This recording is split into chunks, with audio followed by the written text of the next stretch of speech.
Hey guys, this is Breaker, and I'm back with another replay that I took from the front page of Drop.sc. And if it is in fact our two players that are holding true to their names in the lower right hand corner, it is this year's WCS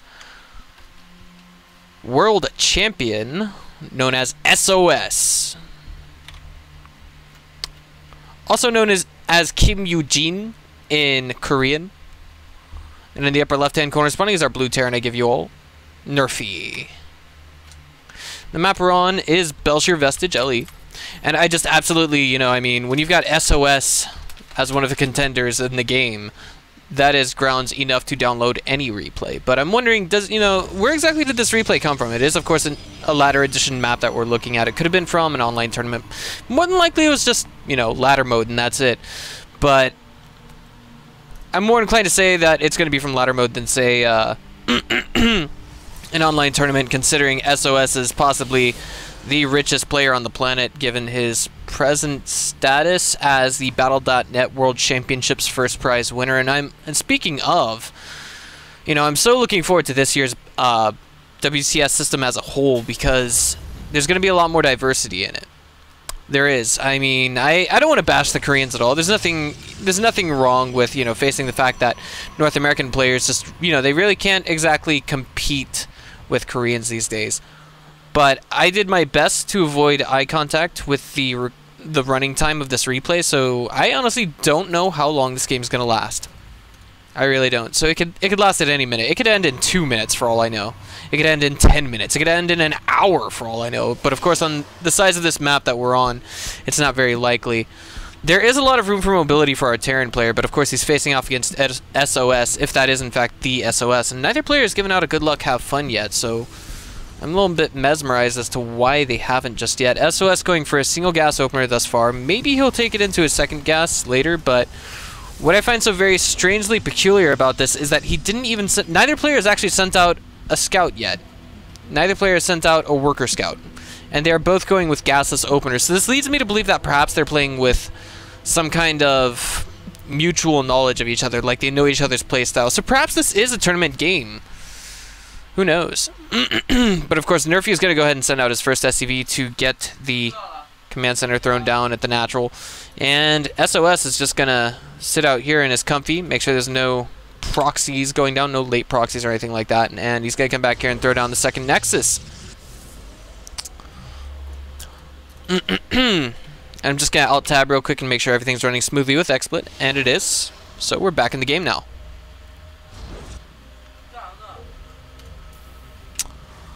Alright, so where's the transition here? Okay, just another barracks. No problem whatsoever with that. In case you guys couldn't tell already, that means Nerffy is essentially going to go with some kind of bio play. Maybe even biomine, but biomine isn't, it's not really frequently seen versus Protoss these days, so I wouldn't give that too much thought. We do of course have the first Stalker on the way. And it's going to take me a while to get used to casting from StarCraft again. I've been playing so much League of Legends for a while now, just because it's more of a casual game, I guess you could say. And I don't want to play a game that's going to make me rage. Well, I mean StarCraft. If you're not... well, I guess I rage because I'm bad, or maybe I've got to work something out with my personality. But sOs going for a Stargate, not too surprising given the position of that third pylon, really. I mean, once you stop and think about it, it's actually faster for an Oracle, a Void Ray, or a Phoenix to get out from this direction than it is anywhere else. But are we going to see Nerffy able to scout that eventually? It's going to come down to whether or not he sees it. He does have 3 barracks now, and with that comes a sufficient number of Marines, but until he has Stimpack, he's not going to have the mobility it takes to really deal with any Oracles in the long run. Beyond that, he also doesn't have his engineering base thrown down just yet, so he's not going to have the ability to throw down any missile turrets. And I think we're going to have some Chrono Boost go onto that Stargate as soon as it is done and ready to go, but I'm willing to say that I'm wrong about that. It's done, and there it is. Chrono Boost goes down on the Stargate. Oh man, was that a double chrono? I think that was, maybe. No. Oh, jeez. Well, I can't see anything else that it was applied to. And I just heard 2 sounds, so... Anyway, sOs kind of playing comfy here. has himself the left Xel'Naga Watchtower, completely blind to what his opponent is doing thus far. Kind of strange. But now we have the stim pack in research for our Terran. Throwing down the first engineering bay, as Terran opponent is also blind. And now SOS is going to send that first Oracle into the mineral line. Marines are repositioning themselves as though they know that the Oracle is already there, but they don't have... I don't understand. He never actually scouted his opponent.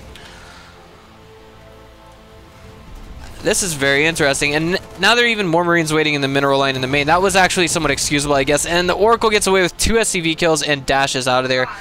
But, I mean, you'll have to pardon my roommate. He's being a little bit loud. He's been that way all day, playing League of Legends. Come on. What can I say? But now Twilight Council is going down for SOS. He's like, okay, I gotta transition out of this. So, aside from the fact that he did minimal damage to his opponent, he does actually get away with some knowledge of his opponent right now. He actually doesn't know what... Or he actually knows what Nerffy has done to this stage in the game, and he knows that his opponent isn't going to have, say, medevacs or other starport tech in the near future. But Stim Pack is almost done. And, I mean, Nerffy's basically stuck at home until he gets this... Well, I wouldn't say stuck at home until he gets the Stim Pack out, but definitely stuck at home until he gets... what's the word I'm looking for? Even, you know, more in the way of those tier 2 units. Tanks, mines, whatever they be. But now it looks like SOS. Just looking for holes right now, and he can't really poke at his opponent too much right now. Sending that Oracle back into the main, but it looks like the Marines know exactly where it is. How peculiar. But beyond that, we also have the pylon going down here. The Templar Archives, alright, okay. I can see some potential for run-bys with Zealots over here, but of course the probe is waiting for our Terran to take a third. Oh boy, the Oracle swinging by again. And SOS is really on top of his game right now.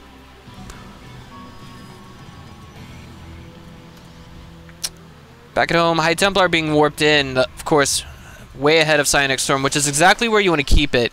Because once, as soon as you have that Templar Archives in, once you warp in some High Templar and then you start on the Psionic Storm, you're going to have more than enough energy to get quite a few storms out. And he actually has 3 right now. Now, the magic number would be about 25 in-game seconds before Storm is done to actually start warping in High Templar. But, you know, if you want to get that perfect clutch timing. But for the time being, it looks like our Protoss is just going to be sporting an all gateway army for the time being. How... I wouldn't say unorthodox, but I don't see his reasoning for this, aside from the fact that he saw his opponent doesn't have a lot in the way of Vikings, doesn't have a lot in the way of those tier 2 units just yet. The upgrades are kind of turtling up right now. Of course, we do have +1 armor, and here he... Okay, he's going for a timing. Now I can see it. He's going for a +2 armor. Charge lot. Templar. Into Archon timing. And it looks as though our Terran, without scouting his opponent even once, is fully aware of this. I'm not sure how he gets the read into that, as he hasn't really seen anything in SOS's main base just yet. He's going to be setting up the third, and he's just going to... That's an insane amount of bunkers right there. What is this all about? At any rate, it looks like, you know, SOS, he's looking for those positions that he can attack at, but his opponent doesn't have... Okay, so now he knows where his opponent's main army is. This is something kind of fishy, guys. This isn't something you see every day, but now it looks like the High Templar are going to be rolling in here. There's no units in the front, and all these units are being revealed. Oh my god, the Storms, they're just colossal right now.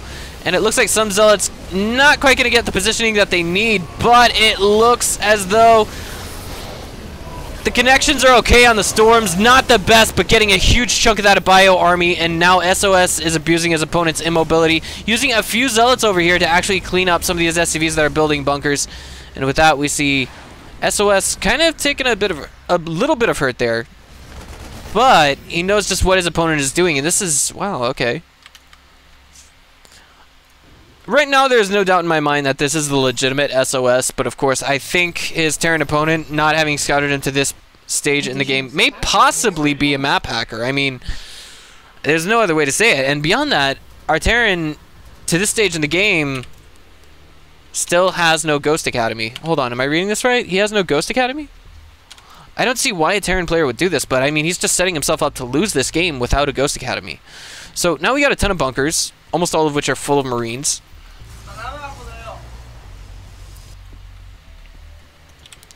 And, ooh, wow. Get a look at that. SCV's getting just absolutely massacred there because, of course, I think our map hacking Terran's reflexes are not spot on just yet. Look at that. That's beautiful. That is beautiful. From beginning to end, that Oracle does pay for itself. And Reveal goes down, Revelation goes down just before it gets taken down. And he can see everything here, basically. Actually, well, not everything, but of course he can see the gist of what his opponent has here. And he isn't going to bother making any Colossi just yet, I think. But this, wow. Okay, our Terran is actually supply blocked right now. So many barracks, and he is supply blocked. +2/+2 now on the way. And that is a lot of bunkers. I don't think we're going to be seeing our Terran moving out anytime soon. Yeah, and SOS sees what's up. I don't think he wants to attack into this, but he's going to do it anyway. And the storms are beautiful, actually way before any of those bunkers finish. Oh my god, it looked like easily a dozen Marines had died on that second storm, and now look at this. He's digging his way into his opponent's natural. This is not something you see all that often, and now Nerffy throws out the GG. No admission of map hacks or anything else of that nature, guys. That's actually something you don't see every day. I'm going to go ahead and upload this to Cast It and see what everyone else in the community thinks. This is just... It was unbelievable. Anywho, this is Breaker. I'll see you guys next time.